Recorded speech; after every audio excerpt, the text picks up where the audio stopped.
अस्सलाम वालेकुम नाजरीन। तकरीबन 8 लाख मुसलमान लड़कियां अपना मज़हब छोड़कर हिंदुओं के साथ जा चुकी हैं। क्या आप जानते हैं, मैं एक आलिम दीन का एक क्लिप सुन रहा था तो मैंने कहा चलो मैं इसकी वीडियो बना के भी शेयर करता हूँ। प्लीज़ इस वीडियो को सुने और आगे भी शेयर करें। 8 लाख कलमा गो जो थी वो हिंदुओं के साथ अपना मज़हब छोड़कर चली गई हैं और इन्होंने जो इस्लाम का जो दुश्मन है, इन्होंने तकरीबन अपने एक इदारा बनाया हुआ है जिसमें 6 माह ये ट्रेनिंग दी जाती है कि उसमें कौन सी अच्छी अच्छी बातें मुसलमानों की सिखाई जाती हैं कि उन हिंदुओं लड़कों को बताया जाता है कि आपने अगर किसी को मिलना है तो बड़े प्यार के साथ, बड़े मुअद्दिबाना अंदाज के साथ आपने मिलना है। अस्सलाम वालेकुम, कैसे हो? अल्हम्दुलिल्लाह, इंशाअल्लाह ठीक है, हुक्म खुदा से। इस तरह वो उनको ट्रेनिंग दे के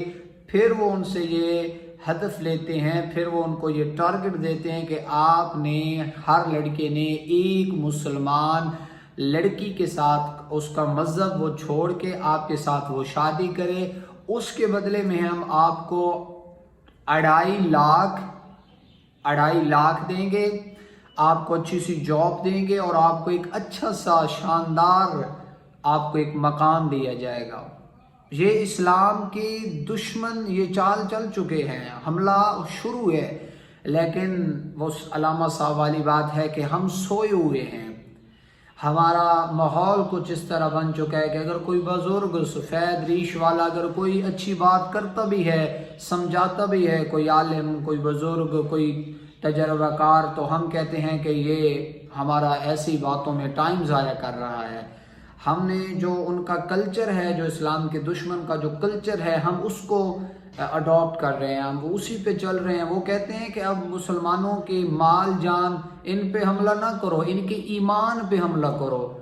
और ये नमाज, रोज़ा, ज़कात, वो कहते हैं कि इनका ये जो सारा इनका जो इस्लाम को ये फॉलो कर रहे हैं, इनको इनसे पीछे कर दो, ये हमारे कब्ज़े में हो जाएंगे। तो मैं दुआ गो हूँ कि खुदावंद मुताल हमें रसूलुल्लाह सल्लल्लाहु अलैहि वसल्लम की सीरत पे अमल करने की तौफीक अता फरमाए और जो हुक्म खुदा है अइम्मा ताहिरीन के फरामीन पे हमें अमल करने की तौफीक अता फरमाए और हमें सच्चा मुसलमान बनाए और हम सब शिया सुन्नी सहबान को आपस में प्यार इत्तफाक की दौलत से माला माल फरमाए। मैं फिर आपकी खिदमत में गुजारिश करूँगा कि इस मैसेज को आगे भी कन्वे करें। मौला आप सबको सलामत रखे।